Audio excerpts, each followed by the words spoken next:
नमस्कार. UK Marathi story वर्ल्डमध्ये तुम्हा सर्वांचं मनपूर्वक स्वागत आहे. कथा आवडत असल्यास कथेला लाईक करा, कमेंट सेक्शनमध्ये जाऊन स्वाईप करून हाईप बटन दाबा, कथा शेअर करा आणि चॅनलला नक्की सबस्क्राईब करा. विधी लिखित भाग 16. वीणा नेहमीच्या वेळेवर कामावर जायला निघाली. सोसायटीतून बाहेर पाऊल टाकलेच की तिची नजर रस्त्याच्या पलीकडे असलेल्या भल्या मोठ्या होर्डिंगवर पडली. तशी ती स्तब्ध झाली. डोळे आपसूक भरून आले. तिचे तुटलेले स्वप्न तिच्या पुढ्यात तिच्या परिस्थितीवर हसत होते. होर्डिंगवर त्याच फिल्मचे पोस्टर लावले होते ज्या फिल्मची सेकंड लीड वीणा होती. अखिल, शनाया आणि नवीनच एक ॲक्टर, तिघांची सुंदरशी फोटो. त्याखाली मोठ्या अक्षरातील पिक्चरचे नाव, डायरेक्टर आणि प्रोड्यूस बाय VR दिमागात झळकत होते. एवढे महिने स्वतःच्याच विश्वात रमलेली ती आज जमिनीवर आली होती. सत्य परिस्थिती तिच्या समोर होते. परत एकदा तो 6 महिन्यापूर्वीचा काळ नजरेसमोर आला. तिने उचललेले चुकीचे पाऊल आणि नेहमीप्रमाणे तिला सावरायला आलेली आध्या. त्यानंतर स्वतःला खूप स्ट्रॉंग केले तिने. परिस्थितीशी लढत सगळं जगणे सुरू होते, पण समाधानी होती, पण खुश होती. तिची खुशी, तिचा आनंद तिच्या कलेत होता, ज्याला तिने स्वतःच्या हाताने गुदमरून मारले होते. भानावर येत तिने डोळे पुसले आणि निघाली ती तिच्या कामावर. पण डोक्यात सतत एकच विचार, आज कदाचित ती स्टार असती. आणि विचारागणिक तिची अस्वस्थता वाढत होती.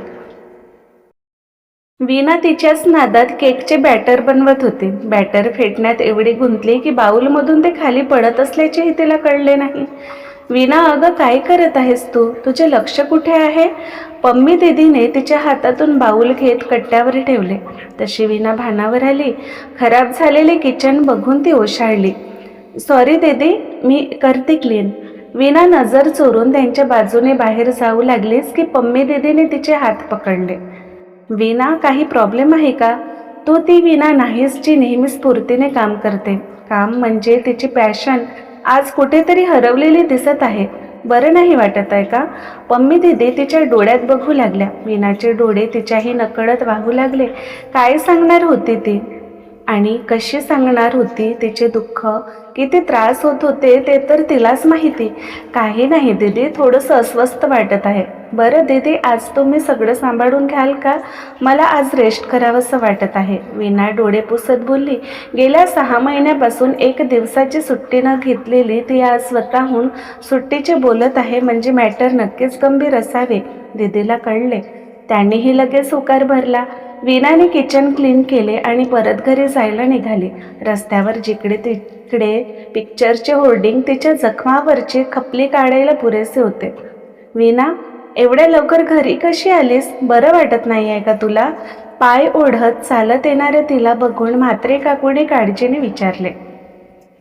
थोडं डोकं दुखत आहे, आराम केले की बरं वाटेल. बरं काकू, येते मी, बोलून दरवाजा उघडून वीणा आत आली.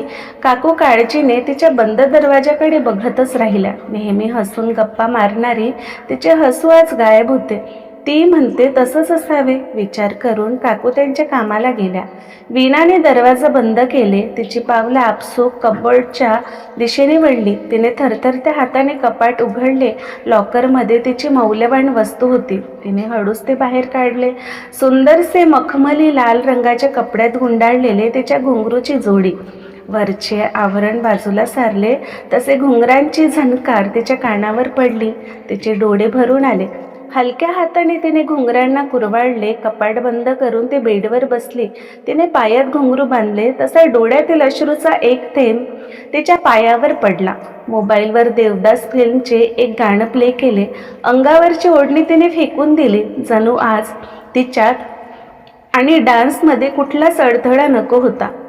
ढाई शाम रोक लई रोक लई रोक लई, ढाई शाम रोक लई और चकमक चूम लई, मुख चूम लई, मुख चूम लई, सर से मोर चुनर गई गई गई, सर से मोर चुनर गई, सरक सरक सरक सरक सरक सरक सरक सरक सरक, काहे छेड़ छेड़ मुहे गरवा लगाए, काहे छेड़ छेड़ गरवा लगाए काहे छेड़ छेड़ मोहे. गाणं लईत सुरू होते तसे विनाचे पाय बेभान होऊन गाण्यावर थिरकत होते. तब्बल 6 महिन्याने तिने आज घुंगरू बांधले आणि नाचत होती. डोळ्यातून सततधार सुरूच होती. डोळ्यापुढे ज्वालाचा चेहरा, त्याचे तिला बेइज्जत करून घराबाहेर काढणे. दुसरे दिवशी व्हीआरने तिच्यामुळे त्याच्या कंपनीची बदनामी नको कारण देऊन काढणे आणि ती भटकत रेड लाईट एरियात जाणे. सुदबुद गमावलेली ती कोण्यातरी पुरुषासोबत हॉटेलमध्ये जाणे आणि ऐन वेळेवर आलेला अध्याचा कॉल. सगळी दृष्टीपटलावर फेर धरून नाचू लागली. ती अधिकच अस्वस्थ होऊ लागली. आज तिला डान्स करताना स्वतःला विसरायचे होते. तिचा पास्ट विसरायचा होता. घुंगरांचे छनछन तिच्या मनाला थोडेसे शांत करून गेले. सगळं विसरून ती बस थिरकत होती. घामाघूम झालेली ती गाणं बंद झाल्याचेही तिच्या लक्षात आले नाही. तशीच ती तोल जाऊन खाली पडली. जमिनीवर दोन्ही हात टेकवून फुललेले श्वास ती कंट्रोल करण्याचा प्रयत्न करू लागली.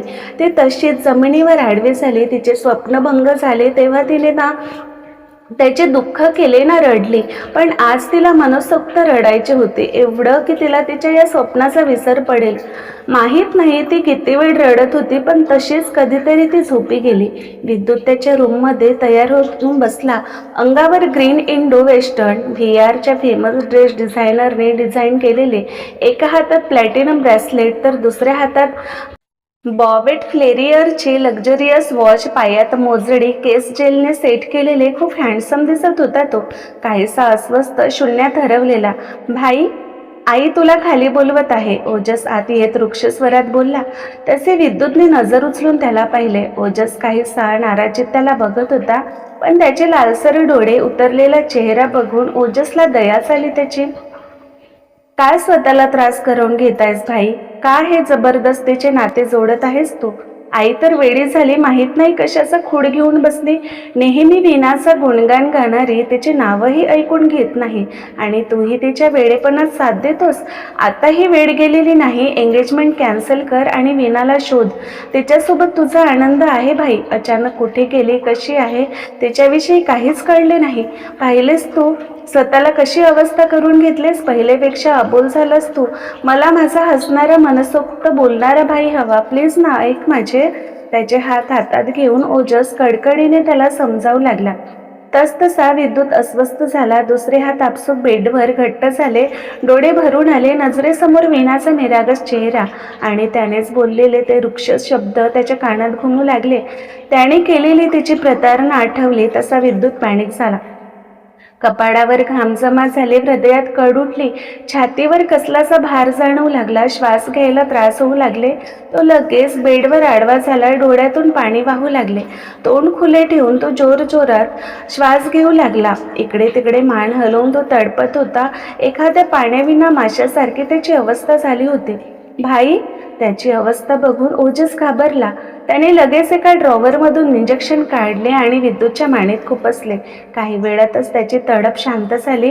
हळूवार श्वास नॉर्मल झाले. तो डोळे टक्क उघडून सिलिंगला बघत होता. त्याच्या डोळ्यातील पाणी वाट काढून केसात विलीन होत होते. ओजस त्याच्या शेजारी बसला.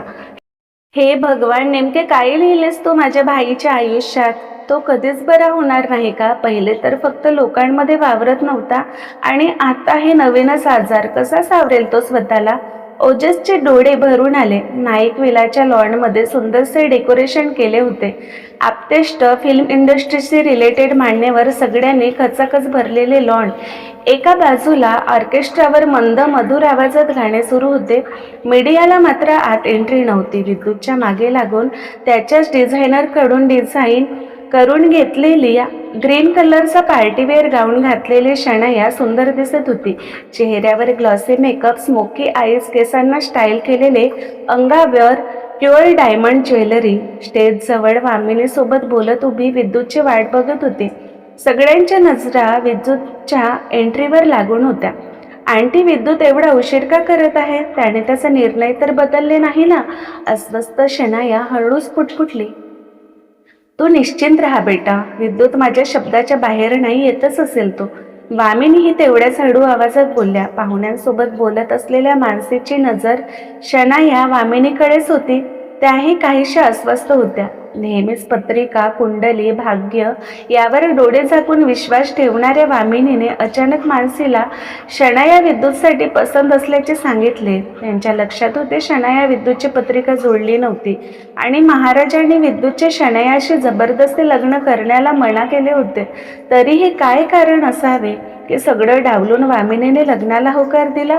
आज पहिल्यांदाच मानसी आनंदी नव्हत्या. विद्युत त्यांना जावई म्हणून पसंत तर होता, पण त्या महाराजांचे बोलणेही दुर्लक्ष करू शकत नव्हत्या. सगळ्यांची कुजबुज कानावर पडली तसे मानसी भानावर आल्या तर चेहऱ्यावर नेहमीप्रमाणे मास्क लावून विद्युत ओजस सोबत पार्टीमध्ये येताना दिसला. त्याला बघताच शनाया पडतच त्याच्या जवळ गेली. त्याच्या हातात हात गुंफून तिने त्याला स्टेजवर नेले. विद्युत निर्विकार उभा होता. पंडितजीने काही मंत्र उच्चार केले. शनाया ट्रेमधून रिंग उचलून त्याच्या समोर पकडली. विद्युतने त्याचे हात पुढे केले. पण हे काय? त्याच्या रिंग फिंगरला बँडेड? विद्युत, हे काय झाले तुझ्या बोटाला? आता मी रिंग कुठे घालणार? आज तरी स्वतःची काळजी घ्यायची होतेस ना? शनाया नाराजीत बोलली. तो शांत तिच्या समोर उभा होता, पण तिच्याशी एका शब्दानेही बोलला नाही.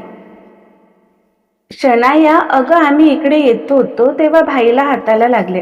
तू दुसऱ्या फिंगरमध्ये रिंग घाल.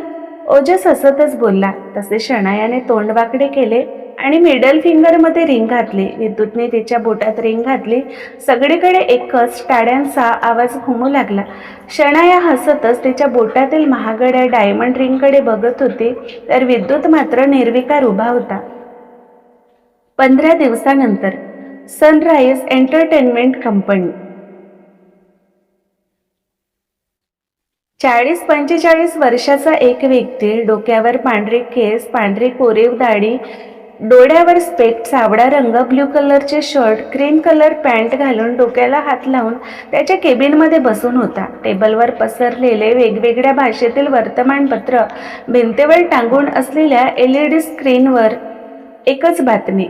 VR प्रोडक्शन कंपनीचे लागोपाठ तब्बल 5 मूव्ही ब्लॅकबस्टर ठरले आहेत. VRच्या मूव्हीसोबत रिलीज झालेल्या दुसऱ्या कंपनीच्या मूव्हीने तेवढे विशेष कमाल केले नव्हते. त्यात सनराइज कंपनीची एक मूव्ही होती. सतत फ्लॅप होणारे पिक्चरमुळे कंपनीचे खूप लॉस होत होते. कंपनी अगदीच डबघाईला आली होती. त्यांनी बेल वाजवून त्यांच्या सेक्रेटरीला बोलावले. मिस शनाया नाईकशी काही संपर्क झाले? काय बोलल्या त्या? असिस्टंट येताच ते अस्वस्थ सुरात बोलले. कॉल केले होते. मिस शनायाच्या मॅनेजरने कॉल रिसीव्ह केला होता. त्यांचा या फिल्मसाठी नकार आहे. असिस्टंट बोलला तसे ते नाराज झाले. तेव्हाच डायरेक्टर परेश आत आले. तोंड पाडून बसायला काय झाले? डायरेक्टर परेश आत येत बोलले. मग आणखी काय करायला हवे तूच सांग. एका मागे एक आमच्या सगळ्या फिल्म फ्लॉप होत आहेत. मग काय इथे डान्स करू?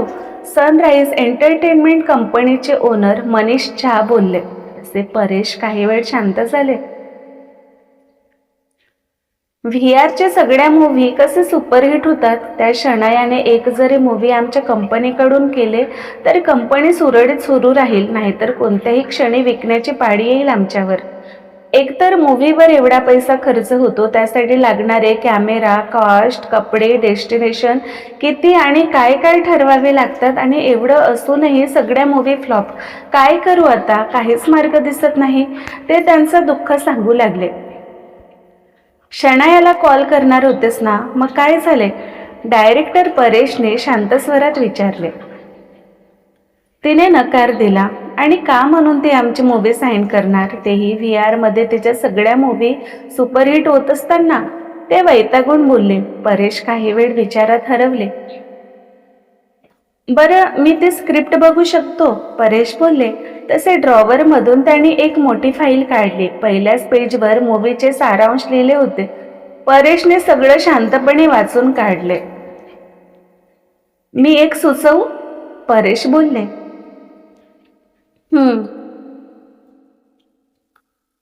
तू शनायासारखे फेमस ॲक्टरच्या मागे न लागता एका नवीन ॲक्टरला का घेत नाहीस? म्हणजे कसे, प्रेक्षकही कधी कधी तेच चेहरे बघून कंटाळतात. नवीन चेहरा मार्केटमध्ये वादळ आणू शकतो, परेश बोलले. तुला खरंच वाटते हे वर्क करेल? एवढे फेमस ॲक्टर तरी सुपर फ्लॉप ठरत आहेत. त्यात नवीन ॲक्टर सोबत काम करणे नॉट गुड आयडिया, मनीष नाराजीत बोलले. माझ्या पाहण्यात एक ॲक्टर आहे, दिसायला जेवढी सुंदर तेवढीच ॲक्टिंगमध्ये हुशार, आणि एवढेच नाही तर ती एक डान्सर आहे आणि मला वाटते या रोलसाठी ती अगदी परफेक्ट आहे. आणि नवीन असल्याने तू जेवढे पे करशील त्याला ते नकार देऊ शकणार नाही. बघ एकदा विचार करून, कमी बजेटमध्ये फिल्म शूट होईल आणि समज ही मूवी पण फ्लॉप झाली तरी विशेष नुकसान होणार नाही, परेश बोलले. कोण आहे ती? त्यांच्या डोळ्यात चमक आली. तिला तूही ओळखतोस, डान्स कॉम्पिटिशनची विनर होती आणि 1 वर्ष लिटल मास्टर डान्स कॉम्पिटिशनमध्ये मेंटर म्हणून होती. मागच्याच वर्षी VR मध्ये विनायक शास्त्रीची असिस्टंट म्हणून सिलेक्ट झाली. पण तिच्यातील पोटेन्शियल बघून विनायकने तिला एखाद्या मूवीमध्ये घ्यायचे मला सुचवले.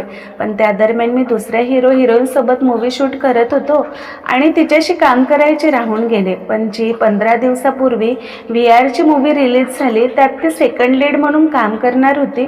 माहीत नाही काय झाले, अचानक तिला मूवी आणि VR एंटरटेनमेंटमधून काढण्यात आले. परेशने सगळं सांगून शांत झाले. कोण आहे ती आणि तिला का काढले? VR मधून निघाली म्हणजे काही मोठे कारण नक्कीच असेल. अशा व्यक्तीला आपण चान्स देणं म्हणजे आपल्या पायावर धोंडा, मनीष काहीसे चिंता व्यक्त करत बोलले. तू हा विचार का करतोस? VR कडे कलाकारांची कमी नाही. एक कमी झाला तरी त्यांचे काही नुकसान नाही, पण तू तुझे बघ. मला वाटते तू तिच्यातील टॅलेंट बघावेस, परेश त्यांना समजावत बोलला. त्यांनाही परेशचे म्हणणे पटले. बरं कोण आहे ती? त्यांनी विचारले. वीणा मराठे, परेश काहीसे घालत असले. त्यांनी मोबाईलमध्ये डान्स कॉम्पिटिशनमधील तिचे काही व्हिडिओ दाखवले आणि ते कितीतरी वेळ बघत राहिले, डोळ्यात चमक घेऊन. पण प्रॉब्लेम एकच की वीणा कुठे आहे कोणालाही माहीत नव्हते. एवढ्या मोठ्या मुंबईमध्ये तिला शोधणे एवढं सोपं काम तर नक्कीच नव्हते. एकीकडे वीणाची डेस्टिनी परत तिच्या स्वप्नांना उभारी द्यायला तिला शोधत होती, तर दुसरीकडे ती या सगळ्यापासून अनभिज्ञ तिच्या स्वप्नांना विसरून तिच्या छोट्याशा विश्वात रमलेली. वीणाचे हात भरभर चालत होते. एकीकडे केकसाठी क्रीम फेटण्याचे काम चालले तर दुसरीकडे ओव्हनमध्ये केक बेकिंगसाठी ठेवले होते. वीणा दीदी, कॉफी. मुलांचा गोंधळ ऐकून तिच्या ओठावर हसू फुलले. तिने फेटलेले क्रीम फ्रीजमध्ये ठेवले आणि भरभर मुलांची ऑर्डर बनवायला घेतली. कपमध्ये कॉफी ओतून घाईने बाहेर गेली. ही तुमची कॉफी, टेस्ट कशी झाली नक्की सांगा. वीणाने हसतच टेबलवर ट्रे ठेवले. 5-6 मुलांचा नेहमीचा ग्रुप. हे काय विचारणं झालं का दीदी? तुझ्या हातची कॉफी म्हणजे वर्ल्ड बेस्ट. मुलं हसतच बोलली. वीणाची नजर मुलांवर पडली. एक मुलगा खाली मान घालून बुकमध्ये काहीतरी लिहत होता. या मुलांच्या सोबत होता, पण फक्त शरीराने. उप्स, सॉरी, आज तुमच्यात नवीन मेंबर ॲड झाले आणि मी तर नेहमी एवढेच कप आणले. घेऊन आलेच हा एक कप. वीणा हसतच बोलली. तेव्हाच त्या मुलाने नजर उचलून तिला पाहिले आणि वीणा शॉक. तो मुलगाही काहीसा शॉक दिसत होता. दोघेही पाणावलेल्या नजरेने एकमेकांना बघण्यात हरवले. वीणा, अगं केक बेक झाले. पम्मी दीदीचा आवाज ऐकताच वीणा भानावर आली. त्या मुलाला एक नजर बघून ती लगेच किचनमध्ये गेली. काहीशी अस्वस्थ ती तिच्याच नादात ओव्हनमधून केक काढून थंड करायला ठेवले. मागच्या बाजूला एक छोटासा गार्डन होता. वीणा एका बाकड्यावर जाऊन बसली. डोळे सारखेच भरून येत होते. तेव्हाच एक ओळखीचा आवाज कानावर पडला आणि तिने डोळे गच्च मिटले. दीदी, हळूवार पावले टाकत तो तिच्या जवळ आला. तिने दुसरीकडे चेहरा वळवून डोळे पुसले. काही हवं आहे का तुम्हाला? वीणाने हसून त्याला पाहिले. डोळ्यात काहीशी रुक्षपणा. तो बघतच राहिला तिला. तू मला ओळखले नाहीस का? तो कातर स्वरात बोलला. सॉरी, कोण तुम्ही? हा कॅफे आहे, सगळ्यांसाठी खुला. मी प्रत्येकाला पर्सनली तर नाही ना ओळखू शकत. बरं तुम्ही बाहेर बसा, तुमची ऑर्डर द्या, मी घेऊन आलेच. बोलून वीणा किचनच्या दिशेने जाऊ लागलीच की त्याने पडतच तिच्या जवळ जात मागून मिठी मारली. दीदी प्लीज, एवढी नाराज नको ना हो. मी तुझा छोटू आहे, तू खरंच मला विसरलीस का दीदी? तो रडतच बोलू लागला. तसे वीणाला राहावून झाले नाही आणि वळून तिने त्याला मिठीत घेतले. एवढ्या वर्षांनी तिचा कोणीतरी तिच्या जवळ होता. दोघी कितीतरी वेळ रडत होते. भानावर येत ती त्याच्या दूर झाली. कसा आहेस तू छोटू? खूप मोठा झालास हा? आणि इकडे काय करतोस? वीणा त्याचे डोळे पुसत हसतच विचारू लागली. तर तो एकटक तिला बघत होता. त्याने पाहिले होते त्याची दीदी कुठले काम करायची. त्याला कधीच आवडायचे नाही, पण लहान तोही मजबूर होता. मी ठीक आहे दीदी, इथे इंजिनिअरिंगला नंबर लागला, हॉस्टेलवर राहतो. आज फ्रेंड्स इकडे घेऊन आले म्हणून तुझ्याशी भेट तरी झाली. तो म्हणजे वीणाचा लहान भाऊ रवी मराठे बोलला. अरे वा छोटू, खूप छान, अशीच प्रगती करत राहा. वीणा कौतुकाने त्याला बघू लागली. तू कशी आहेस दीदी? रवीने कातर स्वरात विचारले आणि तिच्या डोळ्यात टचकन पाणी आले. किती वर्षापासून तरसली होती ती आपल्या लोकांच्या या काळजीने भरलेल्या शब्दांसाठी. मी एकदम मस्त, वीणा हसून बोलली. मला जेव्हा कळले ना तू ते काम सोडलेस, तुला शब्दात सांगू शकत नाही मला किती आनंद झाला. पण तू इकडे कशी? तू तर टीव्ही मध्ये काम करायचीस ना, आणि इथे तुला कोणी ओळखत कसे नाही? रवीला जरा आश्चर्यच वाटले. बरं मला सांग, मी कशी दिसते? वीणा हसून त्याला बघू लागली. तू नेहमीच सुंदर दिसतेस. रवी कौतुकाने त्याच्या दीदीकडे बघू लागला. अरे म्हणजे टीव्हीवर वेगळं असते सगळं, म्हणजे मेकअप, लाईट, कपडे यामध्ये आपली खरी ओळख लपून जाते. मेकअप शिवाय आपण बाहेर आलो ना, कोणीही आपल्याला ओळखू शकत नाही. तसंच माझ्यासोबत झाले. मेकअपमुळे वीणाची ओळख होती. मेकअप सुटले आणि ती वीणा लोकांना अनोळखी झाली. वीणा हसतच सगळे त्याला सांगू लागली. बरं तुझ्याकडे पैसे वगैरे काही आहेत? वीणाने अचानक विचारले. पण रवीने ओशाळून मान खाली घातली. त्याचे डोळे परत भरून आले. त्याने पाहिले त्याचे आई बाबा फक्त पैशासाठी तिच्याशी बोलायचे. म्हणजे त्याची इमेजही वीणासमोर तशीच असेल वाटले त्याला. मला पैसे नको दीदी, तू हवी आहेस. रवी केविलवाणा तिला बघू लागला. तसे वीणाने त्याला मिठीत घेतले. मलाही तू हवा आहेस छोटू, पण माझ्यामुळे तुझ्या आयुष्यात काही प्रॉब्लेम नको. पण एक नेहमीच लक्षात ठेव, कधीही या दीदीची तुला गरज असेल हक्काने मला बोलव आणि खूप शिकून खूप मोठा हो. वीणाने त्याच्या डोक्यावरून प्रेमाने हात फिरवले. त्याने तिचे हात पकडले. दीदी, मला एक सांगायचे होते, रवी कातर स्वरात बोलला. वीणा प्रश्नार्थक त्याला बघू लागली. रवी काहीतरी तिला सांगत होता तर ती सगळे शांतपणे ऐकत होती. पण जसजसे तो पुढे सांगू लागला तिच्या चेहऱ्यावरचे एक्सप्रेशन बदलले. ते डोळे मोठे करून थक्क होऊन त्याच्याकडे बघू लागली. क्रमशः. तर आजचा भाग कसा वाटला कमेंटमध्ये नक्की सांगा. लवकरच भेटू पुढील भागात. नमस्कार.